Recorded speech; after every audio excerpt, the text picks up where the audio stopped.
supremacy. Very excited to be with y'all today. So we're talking about the pillars of white supremacy. Last week we talked about perfectionism and we gave some anecdotes. And this week we are going to be talking about the sense of urgency. How does this show up? How does this show up in culture? And how does this show up in our bodies? And Erin is an embodiment expert and can help us think about how these pillars of white supremacy are actually lodged in our bodies. So we're working with a document from Dismantling Racism, a workbook for social change groups by Kenneth Jones and Tima Okun from Change Work 2001. This document has been going around the interwebs really for several months since the uprising regarding the murder of George Floyd, Breonna Taylor, and so many others. And so we're borrowing this information as a way to try to democratize some information, get it out there, let folks know that white supremacy is more than just being racist, though that is certainly part of supremacy culture, but that some of the cultural aspects of white supremacy are in these pillars. And so we're going to talk about the sense of urgency today. Yeah. I'd love to be able to follow along with comments on Facebook specifically. Would you be able to get the live thing on there so I can look? Yep. Cool. Do you want me to talk while you do that? Yeah. So I think it's worth starting to talk about the sense of urgency by taking a slow, deep breath. Yes. So I'm going to do that.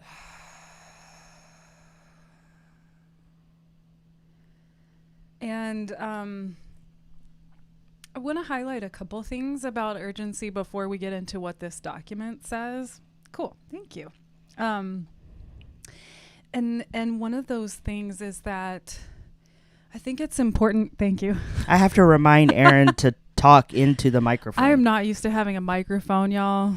I'm just not. So you can tell me if I need to put it back up to my mouth. So I think it's important to talk about that because of the murders that Robin just mentioned, and those sort of being the tipping point for many folks to join in this movement, to get the momentum we need to effect bigger change. We know that these not only murders, but other types of violence and harm have been happening for a really, really long time. I think what's happening now in our culture is, yes, there actually is a sense of urgency because people are dying. And so we don't want to mistake that type of urgency with how urgency comes out in the way we show up in terms of white supremacy, if that makes sense. So I think what I hear you saying is that we're in an urgent moment. Yes. Because so much has happened. And that is separate from the cultural piece of the sense of urgency that drives white supremacy culture.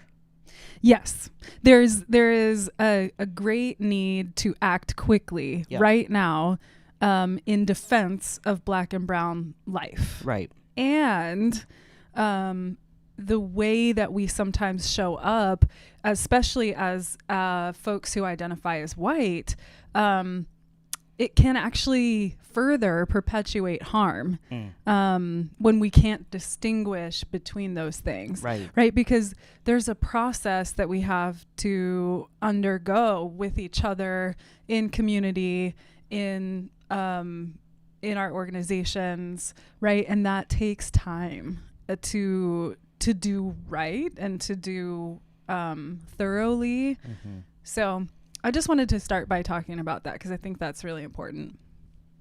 So yeah. Do you want me to read what this document says? Yeah. So that folks can sort of be clued in. Yeah. And we can fill in anything that we feel like maybe isn't here.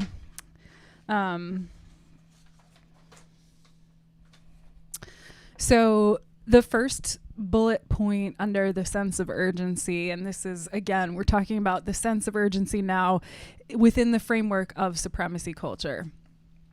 So there's continued sense of urgency that makes it difficult to take time to be inclusive, encourage democratic and or thoughtful decision making, to think long term. That's a really important one. And to consider consequences. So when we act, or rather react instead of respond, right, there's a difference. Right. When we react, and sometimes this is coming out of a trauma response or a stress response, like we talked about last time, we neglect to consider how our actions are going to affect the future, really the immediate future, and even future generations, and what might ripple out because of our fast acting. Right. The second bullet point is frequently results in sacrificing potential allies for quick or highly visible results. For example, sacrificing interests of communities of color in order to win victories for white people, which is seen as the default or norm community. This is a big one, I think, because I think that people who are in this moment of wanting to respond, that oftentimes they don't take the time to connect the dots about what a response should be. And so that sense of urgency to respond shows up more like a reaction rather than a holistic response that brings together all accountable parties, right? Yeah. I think about the sense of urgency just when we, in the Activist Theology Project, are wanting to get something done, that we know that time is of the essence, but we only have so much bandwidth. Right. And so there's a million other things going on, and that this sense of urgency even creeps up on our team. Yes. Yeah. And we constantly are having to name it and recognize it and say, this is what the limit is for today, right, or this is what our capacity is right now. And to notice the sense of urgency and to also respond differently. Yes. And that reminds me of something else too. I think that's connected to the perfectionism, but more the sense of urgency is inextricably linked with the sort of thing that flows through capitalism, in that we must keep working and we must do it quickly, right? And we must produce an outcome. Yes. So I think that's what the urgency is about. Yeah. Getting to the goal. And I think that it will be important to talk about the ways in which capitalism and the culture of capitalism is deeply woven together with the culture of white supremacy. That Yes. capitalism is racialized. Yes.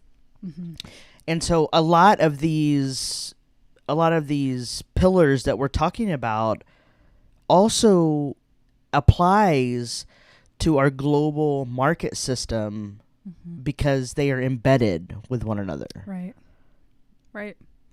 I want to go back to talking about the team you were mentioning. Sometimes this creeps up in our work, and I think, part of what we wish to do in talking about this is to just be really open with you all and encourage you all to think about, how is urgency creeping up in my life, and maybe it's causing harm that I didn't know, Yeah. And so that I think is an important point to just name, that we're trying to really just be explicit about how these things show up in our own lives, that really nobody is immune to this, because we're all swimming in it. But something you said was, we're not immune to it, right? And we are a team of 5 people. And there's only so much work that we can actually handle. And I think urgency mixed with capitalism would convince us otherwise. It would say, well, your worth is tied up in you being able to produce. And our value, this. Right. Our worth and value to be able to do this work is tied up in whatever the outcome is. And for example, we're in a position right now where we need to send a proposal to a community who potentially would like to work with us, and we're maxed out. Mm-hmm. Like, the proposal is not gonna get done until next week, and if we don't get the work, we don't get the work. But I think it's really important to model an unhinging from these pillars. Mm-hmm. Because if we participate in their dance, it paves a road to hell, I think. Yeah. Well, and I think also what comes up for me, especially, and even in my sort of history as a massage therapist, and as somebody who was participating in academia, there also is a sense of, once I allow urgency to really take over, I can easily slip into burnout. And burnout is common, I think, among all professions, and especially in the social justice arena. I think, if we're talking about activist theology, it's certainly present, or can be present, in church communities. I mean, for pastors, they're holding a lot, right? Rabbis, they're holding a lot. Yep. They're holding their community, and there's so many expectations on them to act right now, when in fact, like, they may actually be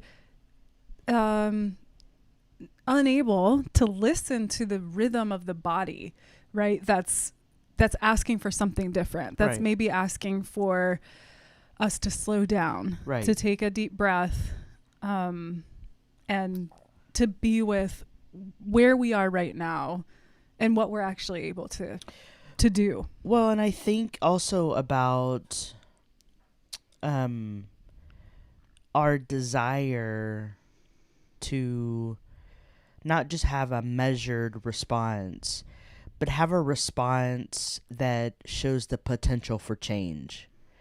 And that kind of response doesn't happen on the heels of urgency. Mm-hmm. That kind of response happens from discernment. Right. From connecting with your body. Mm-hmm. How does my body feel with X or Y or Z? And we are not socialized into that kind of body politic. No. My mentor Elizabeth yesterday in their class was talking about the fact that we're not really supposed to be talking about this stuff, right? Like, white supremacy and supremacy culture in general is made fragile and visible when we talk about it. Yeah. And so I do think it's important to name that and to talk about it and to say, yeah, we weren't socialized to like notice this, but what if we do? The thing that gets me is this has been such an invisible structure with material consequences, but it has been such an invisible structure, so much so that we are swimming in this water and we can't even, like, the sense of urgency is just normal. It's been normalized. Mm-hmm. And when you critique it, people say, well, no, that's just the way it is. This is the way And what we are proposing is, there's a Greek word that is used often to for Christians to talk about repentance. And I think actually this is a helpful term. It was a term that was used in military during that time, but the term is metanoia. And the term literally means to turn around. And I think as a theologian who believes that I have a moral responsibility to talk about these issues, I think what we are inviting people to do is to turn around from this. Yeah. It's such invisible. It's a superstructure. It's wedded into our egos. We are inviting people to literally turn around and go the other way.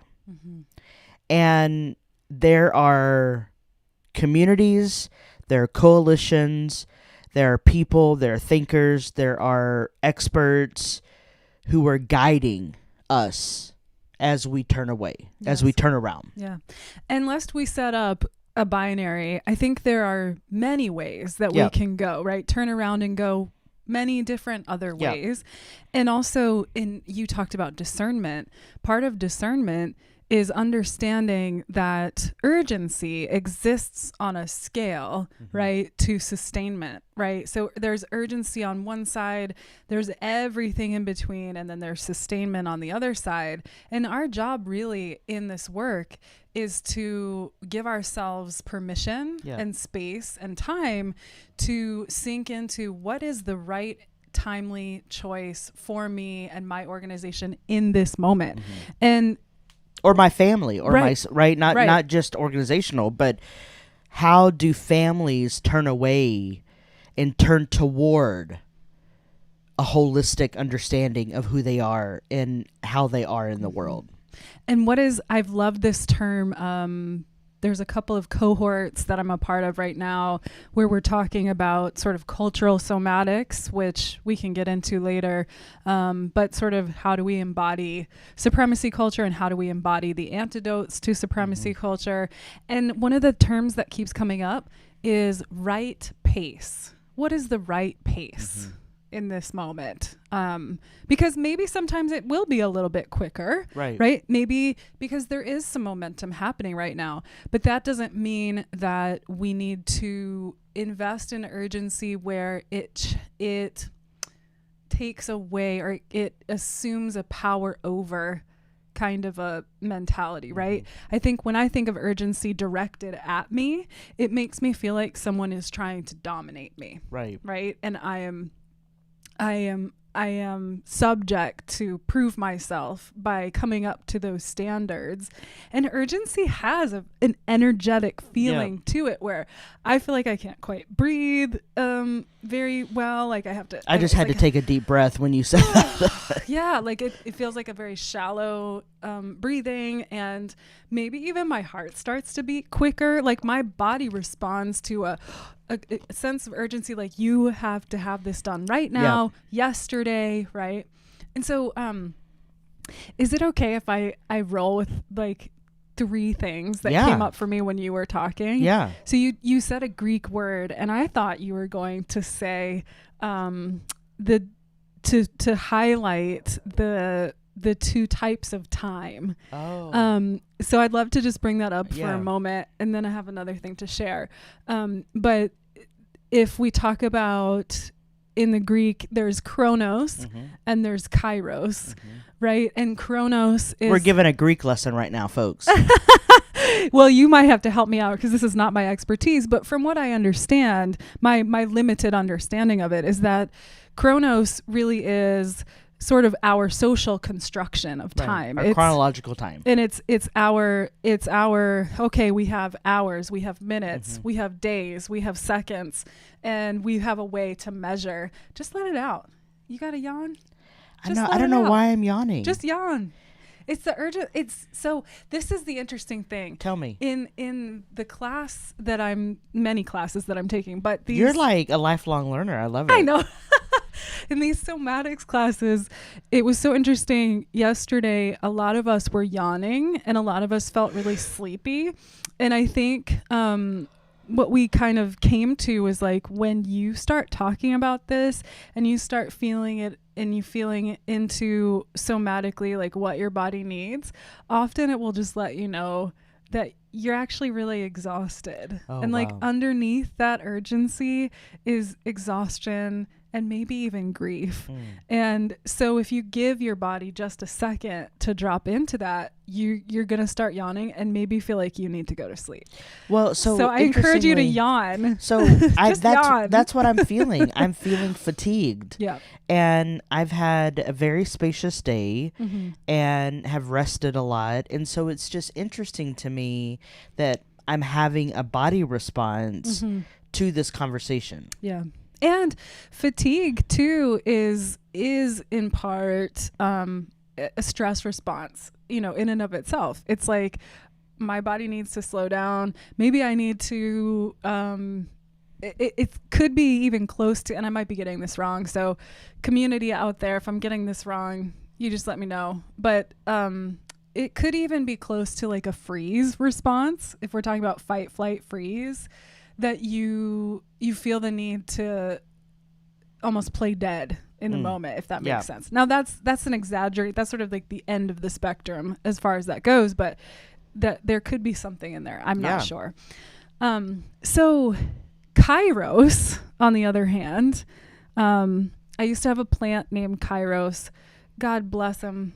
Uh-oh. I didn't mean to turn that on. That's okay. I was trying to check that we have a comments, but our comments aren't showing up on our screen, so I don't know why that is. Well, we'll just keep going. I guess just know that we can't we can't see your comments right now yet. But Robin might be working on that.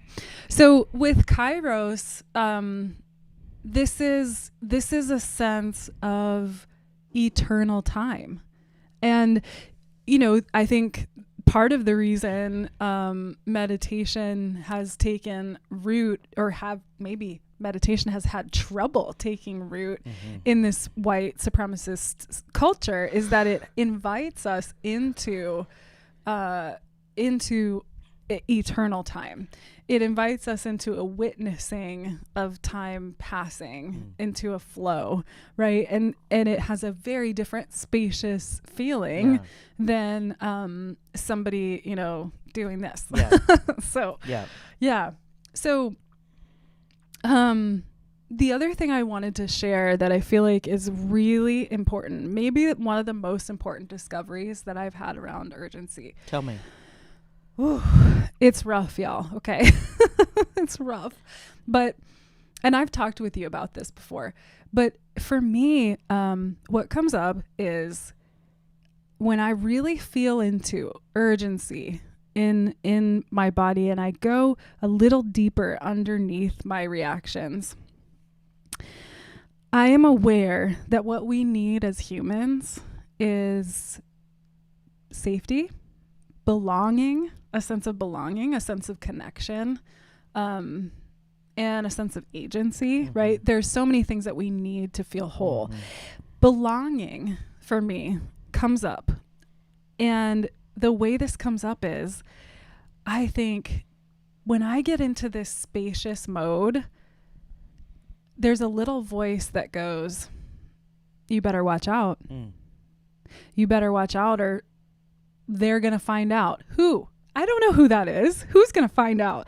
Like, somebody's going to come banging at your door and say, you're not doing enough. You need to be working right now. Right. Like, I feel like in my body, like I'm going to get in trouble if I slow down and I can't keep up.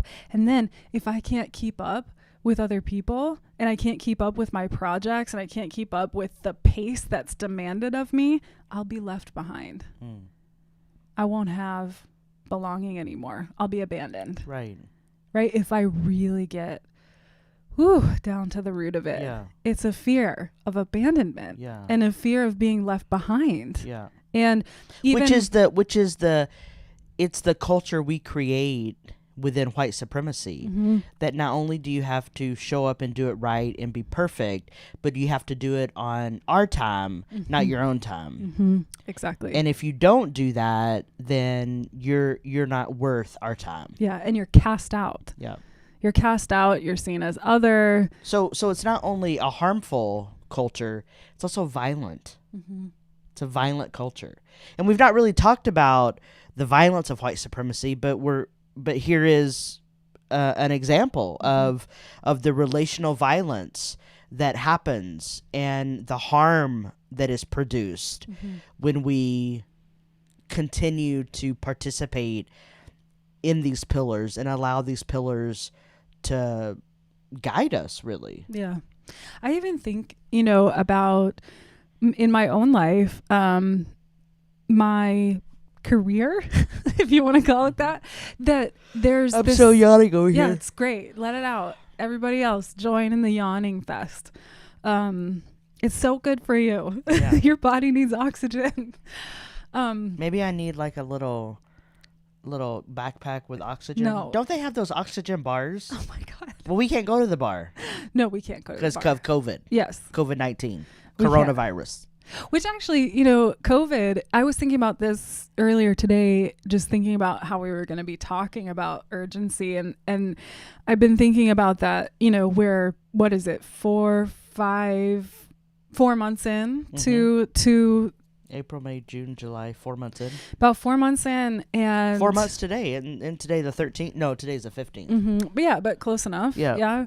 So that, I think that, so many people have been saying, and this is riddled with sort of a privilege, but this is an invitation to slow down. Yeah. Right. And of course, we have to acknowledge that it is a privilege to be able to slow down, that there are many Black and brown folks or just disenfranchised folks who have to go to work and have to meet the demands of urgency still, or are being coerced by urgency, or else they will lose literally the ability to survive in a capitalist culture.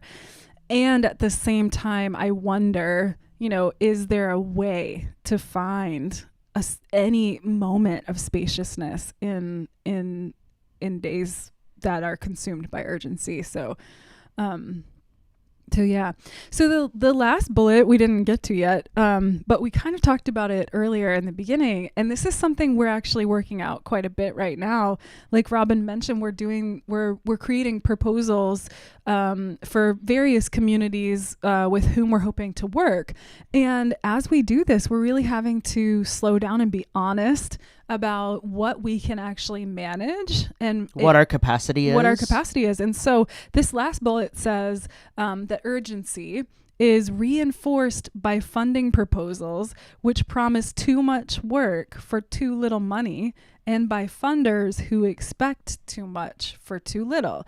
And that there's a lot there. But I think that the other part of this, like especially with people like us and many, many other organizers who are doing this work of social healing, it often is invisibilized, right? The things that that people need right now are actually invisible. Like you can't necessarily see how clearly anyway, how investing in this type of work is going to change. And I think that creates boundaries for people. Then they devalue it and they don't think that they should have to pay for it because it's invisible, right? It's not an object. Yeah. I'm sitting over here thinking, I can't believe you just encouraged me to yawn. What? And I'm continuing to yawn. And I'm thinking about how that might be perceived, like that you think I'm not interested in this, or that I'm too tired to be doing this. Well, I took a very long siesta today, so I know that I'm not tired, but it is interesting to me that our body is always with us. Yes. And that my body is having a somatic response to this topic. Yeah. Yeah. And we do need to model, just like give yourself permission to do what you need to do. And in fact, we were talking yesterday about just decolonizing this online space, and in that, like, we are expected to present ourselves in a particular way, or attend to the screen in a particular way. Like if you're on a Zoom meeting, that you have to be your eyes open and making eye contact and seeing all the people. I always look out the window in Zoom. Yeah, and I think it's important to do that, because our eyes, we're not meant, we are somewhat animal I mean, we are part animal body, and our animal bodies are not meant to sit and like just look at something all day. Though, you know, earlier Frida was watching TV. Right. For 2 seconds. Oh, okay. And then she sees a bird and right, like she doesn't have. That's our cat, y'all. She doesn't have a long attention span. Right, for a reason. Yeah. Because it's good for your body to move around. Yep. So so I think, speaking of yawning and being invited to yawn, like I don't believe that I don't understand why I'm not yawning, because it's supposed to be contagious. Yeah, but I wonder if this is more of a trauma response. Yeah, it could be. Or something. All during my class yesterday, I was yawning through the whole thing. So isn't that like a somatic response? Yeah, for sure. To the topic? I would think so, yeah. I would think so. So I think that it's important too, when we have these conversations and we highlight all of the things that are harmful and violent, and, you know, the things that are difficult to talk about and then create these responses in your body. I think it's also worth exploring the antidotes together, right? Yeah. And modeling that and inviting that into our process, because that actually is the culture we're interested in building, right? And we want to give attention to that, because the more we give attention to it, the more chance it has at sticking and becoming a part of our neural pathways, right? So let's see, this is a lovely list here of antidotes. So one of them is realistic work plans, right? Like, what can I actually accomplish without exhausting yourself, right? Without becoming a workaholic, etc. What is actually what do you have capacity to do? Right. And in this work specifically, considering that that it actually takes quite a bit of emotional labor and other forms of invisible labor that we have to account for energetically as we plan, right? So the next one is leadership, which understands that things take longer than anyone expects. Yeah, that's huge. My former partner worked for a hospital where they were seeking to replace, what is it called? The electronic health record, which is like an EHR is the abbreviation for that. And the hospital thought they could do it in this amount of time, and the company said, who was giving it to them, said, yeah, absolutely, you can do it in this amount of time. Did they do it in that amount of time? No, because it is a complete systemic change that everybody had to be on board for. There was so much learning curve, right? It probably took 1.5 years and they had budgeted 9 months. You know, and so it's like the more that leaders can allow and let go of a hard deadline, right? Because life is going to keep going. Yeah. It's still this work of anti-racism is still going to be there. Right. It's not going anywhere. Right. And it has been needed. And if we think that just by doing these conversations that there's going to be a complete cultural shift, we are all mistaken. Exactly. Now, do I think that we should be talking about this? Yes. Do I think that we should be educating people? Yes. But this is over 400 years of cultural workings. Exactly. And entrapment. Exactly. It's going to take that much time, if not longer, to undo it. Yeah. And we are trying to live in a way that doesn't perpetuate the harm and the violence of white supremacy, which is why we have these conversations. Right. And I think, yes, these conversations won't solve it. And I also think they are a part of creating a new culture. And so the more regularly we do this and we invite people in and we host these conversations, you host these conversations, everyone talk about it. Yeah. The more we talk about it. And let me just say, there's been a lot of people over the years who have said, why don't you create more content? Why don't you, like, you're so active on social media, why aren't you creating content? Well, I don't believe that being a talking head and trying to say the next greatest thing is actually what my work is. I believe my work is deeply rooted in conversation. It's how I run my classes when I teach.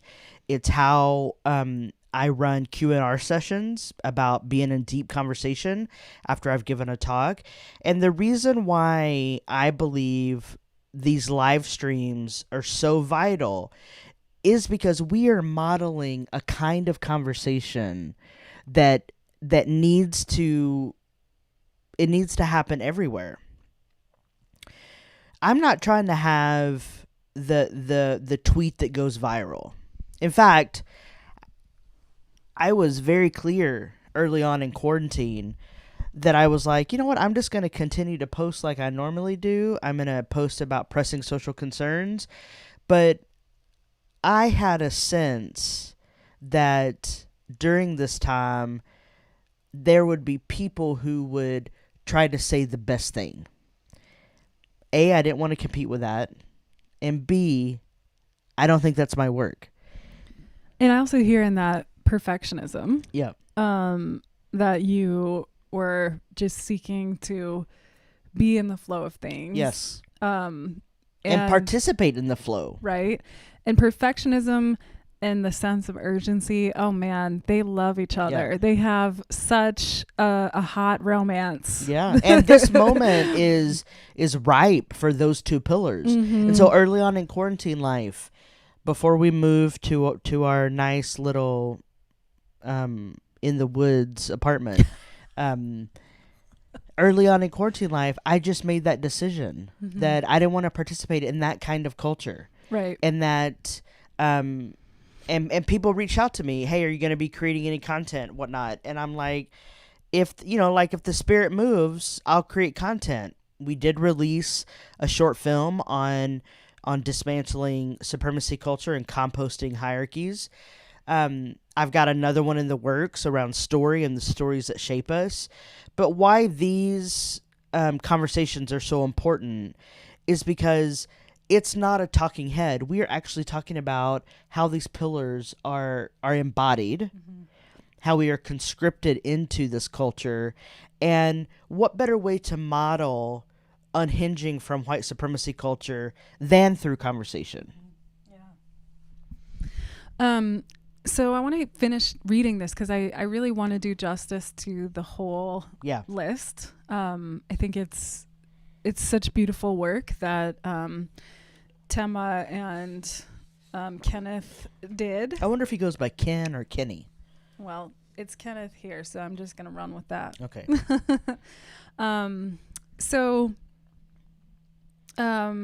Where did I leave off? So another antidote to urgency is discuss and plan for what it means to set goals of inclusivity and diversity. This was written in 2001.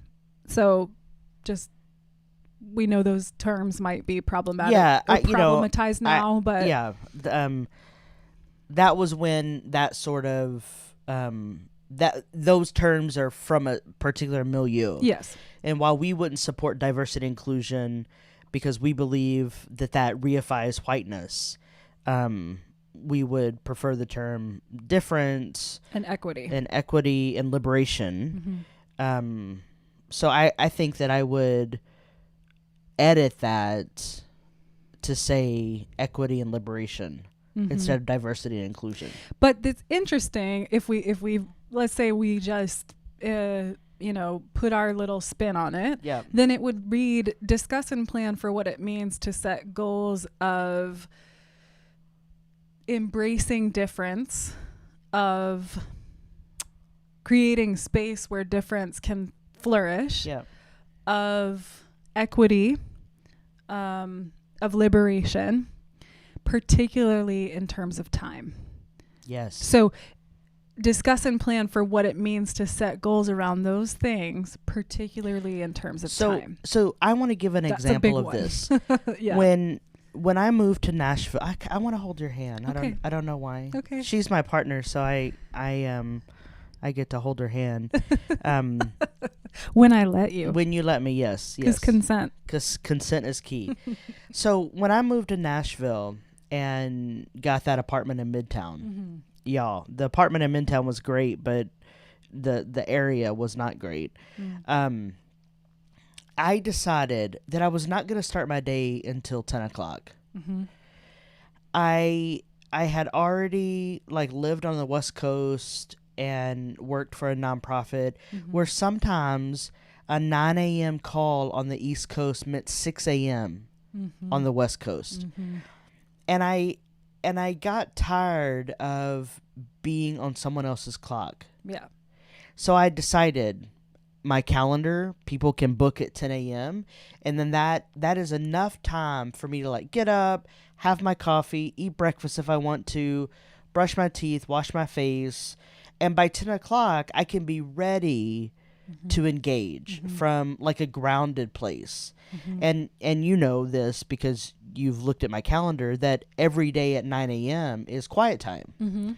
And I try to hold that hour of not really being on my phone, just being present in time and space, and not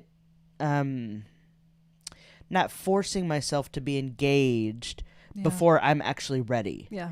And so in quarantine life, I have kept that practice of not starting until 10 or later. And it has been so freeing. Yes. And so when I think about that antidote relative to time, I think about when is it best to start your day? Right. Right.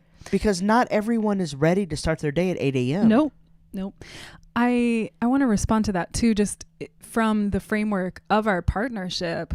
Being around you and you holding that boundary has taught me, because one of the things that I struggle with is setting boundaries, Right. especially around my time and energy. And so that almost always leads to me coming into my sort of, ego tendency to people please, please other people before do more than what you're actually capable of doing, and before I tend to myself. right? And so, which is what you tried to do today. You tried to tell me about a conversation that you had because you wanted to share with me, but you were actually hungry, right? And so I stopped you, Yeah. and I said, the thing that you've been working on is tending to yourself, Right? So go get your lunch and tell me later, Right? And that's what I did. Yeah. And everything was better. And so I say that to just say, I have learned how to set a boundary around my time. I have not perfected that. It's not going to be perfect. Right. See, there's right. that. Whoo, there it is. Yeah. Perfection is just always hanging out. Always there. But what it conjures up in me is that we are in process. Yes. And if we refuse to be in process, then we continue to swim in the water that is harming us. Right. And we will always be disappointed. Always. Right. Because we're never going to get there. Right. Yeah, I think so. I just want to say that because... Thank you for letting me hold your hand. Oh, you're welcome. I had to get my hair out of my face and then I can hold it again. Do we have any comments or anything? I don't know. I think that we're struggling to... There was an error loading comments on there. And then here I don't see anything. So... Okay.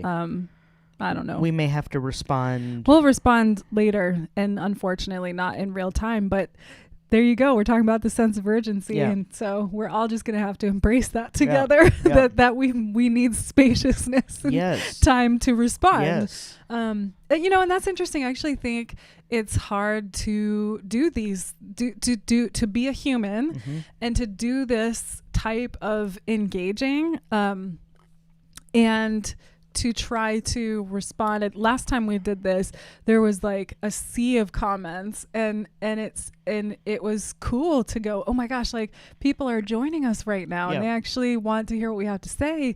And at the same time, it was very challenging to keep up with that.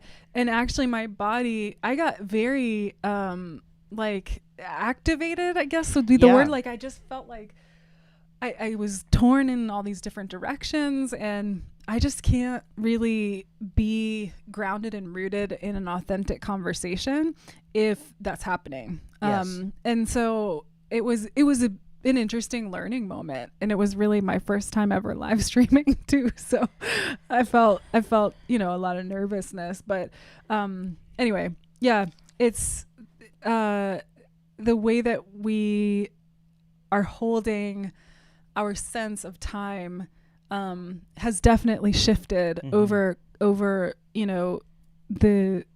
rise of COVID. And I'm really grateful to be with somebody who has such clear boundaries around their time, and especially somebody who, a lot of people would argue that you are standing at the intersection of many marginalized identities. And so for you to do that and claim that is even more inspiring and powerful to me, that you're able to resist the dominant narrative and live authentically in your own path, despite the demands of supremacy culture, and quite honestly, like what it takes for us to do the work we need to do to survive. Right.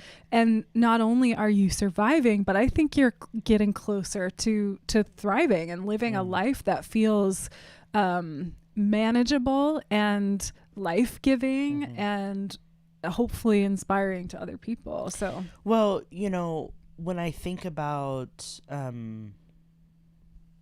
the sense of urgency and perfectionism in relationship to the next pillar, which is quantity over quality. This one's right? defensiveness. Oh, defensiveness. But go with that. But I'm thinking about what capitalism ingrains in us is that we have to produce more.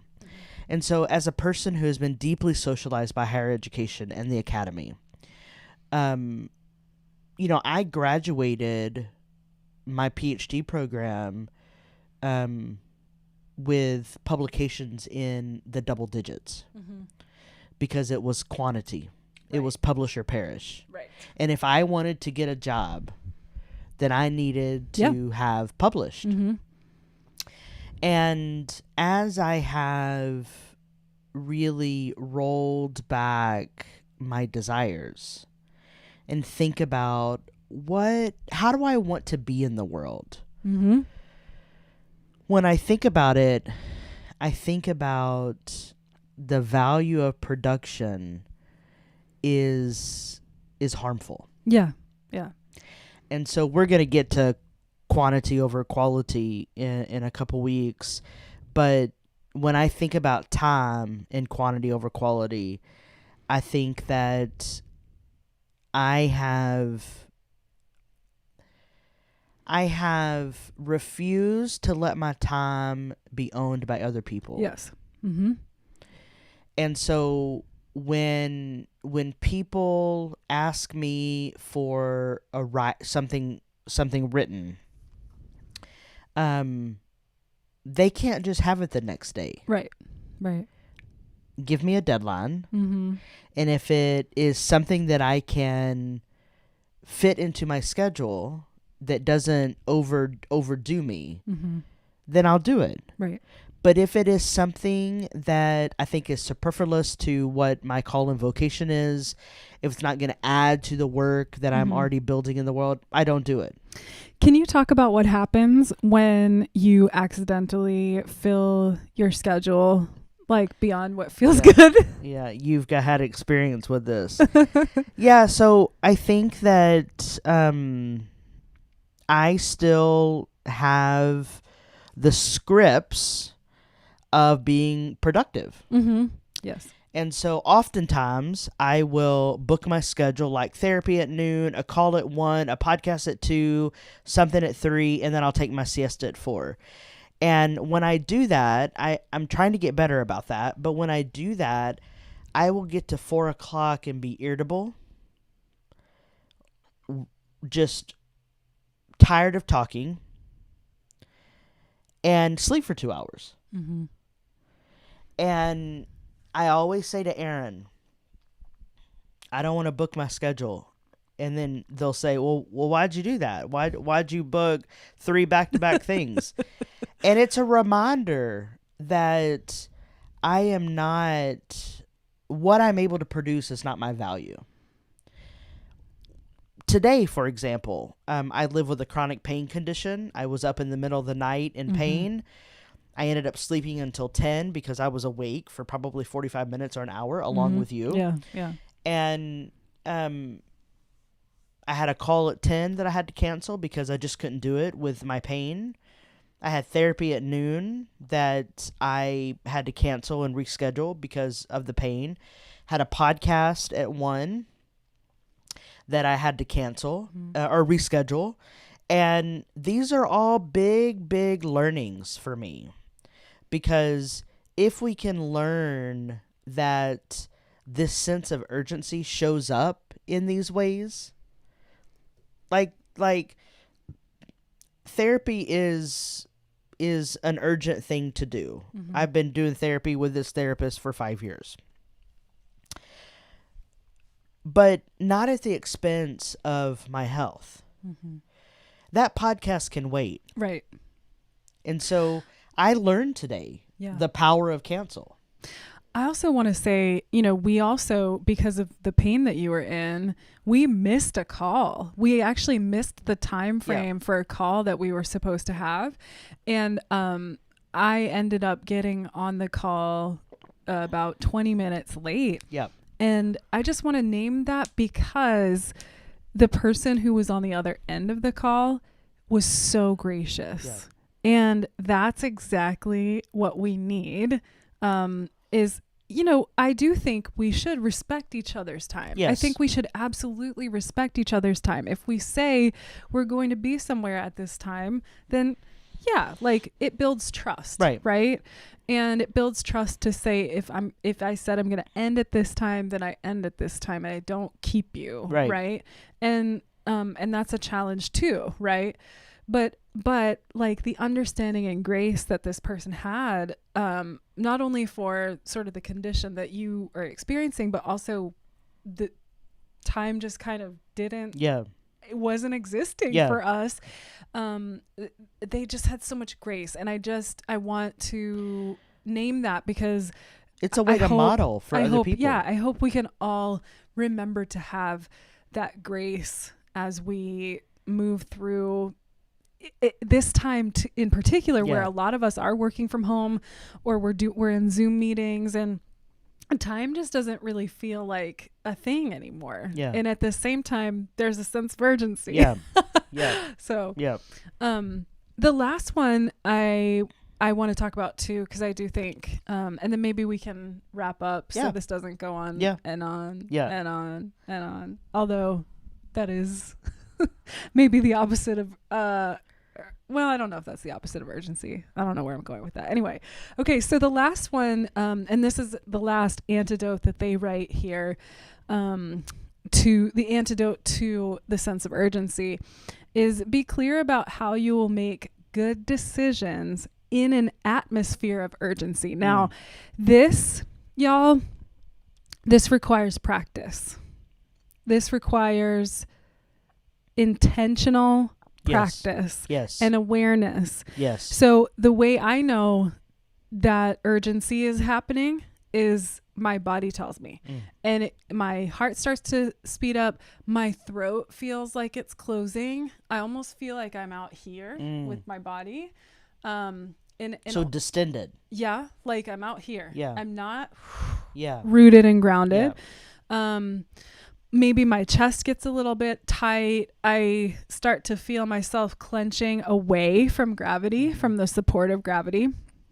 And when I get in those moments, the most important thing I can do is to self-soothe enough that I get grounded in the present moment. Because urgency wants us to be thinking 10 steps ahead, and we should have had it done, Right.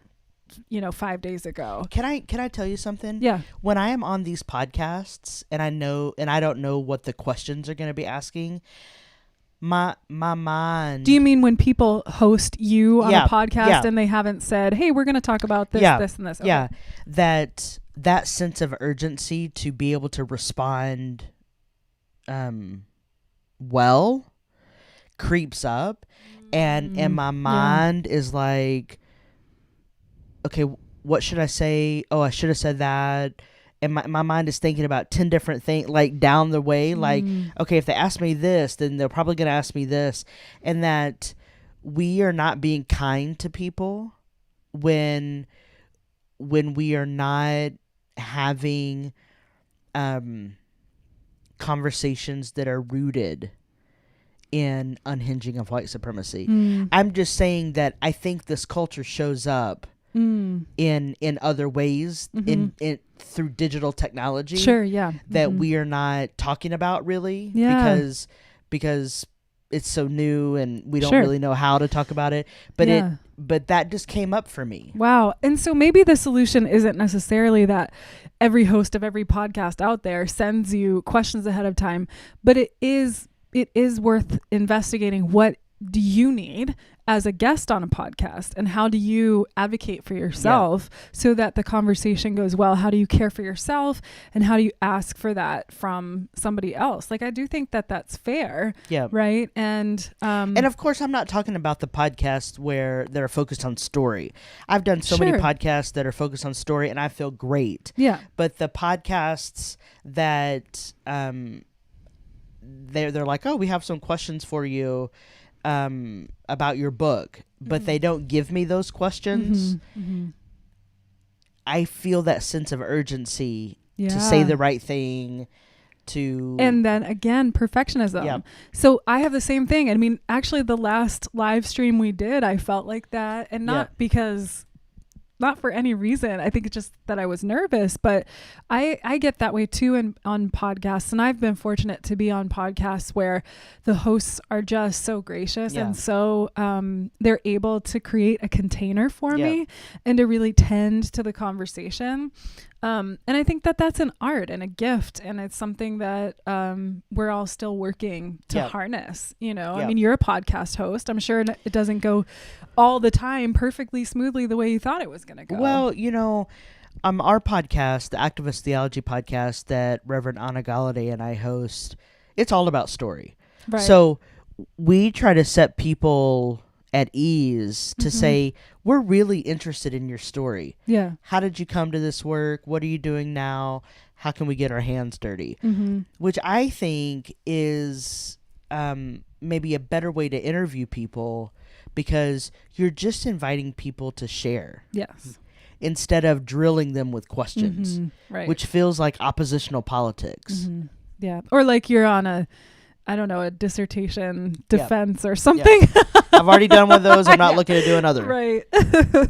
So I do want to just say one more thing, I guess, about this. Be clear about how you will make good decisions in an atmosphere of urgency, because that requires a lot of integrity, right? It requires that, number one, I can hold the wisdom of what will come from slowing down, and hold that as an orientation, if that makes sense. Yeah. Like orienting towards what do I value? I'm orienting towards, because values help us make decisions in every moment. And sometimes when we don't have the time to look and reflect back on our values, then we might make choices that are not informed by what we actually wish to be creating Yeah. in the world. So I think that's one that's going to take a lot of practice. And quite honestly, I think some of that practice is somatic. Yeah. It is learning to recognize what urgency feels like in my animal body, which isn't a rational thing. It's here. It's below the neck. Or sometimes is the neck in my case. Yeah. And then what does it feel like when I have spaciousness? And how can I maybe try to create that spaciousness for myself in environments like this is suggesting, where that appears to be scarce. Yeah. So just inviting folks, you out there, if you're watching, to maybe hold that in your awareness for this week and say like, okay, I'm coming at this with a sense of urgency. What would happen if I slowed down? Or I'm perceiving urgency coming at me. How does that make me feel? What do I feel like is available or not available? How's this serving me or not serving me right now? Yeah. So thank you. This has been good. Yeah, this has been really spacious. Yeah. Next week, we're going to talk about defensiveness. Yeah. That might give us a segue into fragility too. Yeah. You know? I'm sure we will talk about, it seems those two things are so connected. Yeah. It feels like we, and actually I think within that conversation might be worth talking a little bit more about a trauma response, because defensiveness often comes from that place. Yeah. And there's just so much brilliant work that's being done by folks like Resmaa Menakem and Tada Hazumi and my mentors Sage Hayes and Elizabeth Wolfe. Look these people up. Oh man, read what they're doing. They're brilliant. Take a class. They're so brilliant. And I think that the work they're doing is really helping us to understand not only our own individual trauma, right? Because we can do that in sort of an individualized context, which is also a part of supremacy culture. But when we learn to connect to the greater whole and the whole body of our nation, in this case, then we learn to see how these patterns are actually happening in our entire national nervous system. Yeah. And so I think it'll be worth talking about some of those folks' work that I just named next week when we talk about defensiveness. So we'll be back next week. We will post on Facebook a couple days before we go live, and then we'll post again the day that we're going live, and it will be on all these channels that Restream offers us. So my professional page at Dr. Robin Henderson Espinosa, my personal page, which is just my full name, and then Periscope and YouTube. And Facebook. Well, I just mentioned those. Yeah. Oh, you did? Yeah. Okay. Oh, I didn't realize you were saying your Facebook personal page. Yeah. I see. Not your website. Okay. So on both Facebook pages, it'll be live. I see. And Thank Periscope and YouTube. And we're really looking forward to reading your comments. And unfortunately, we're not able to respond in time to your comments. There was an error for some reason. But I think that was on purpose. Maybe so. No, I think that was the universe being like, yes, y'all, good job. You talk about urgency and the antidote. Yeah. And we'll respond to your questions later. All right, y'all. So good to be here with you. And thank you so much for doing this labor that you do a lot. Thank you. Thank you for the invitation. It feels good. It feels really good. Thanks, y'all. We'll see you next week.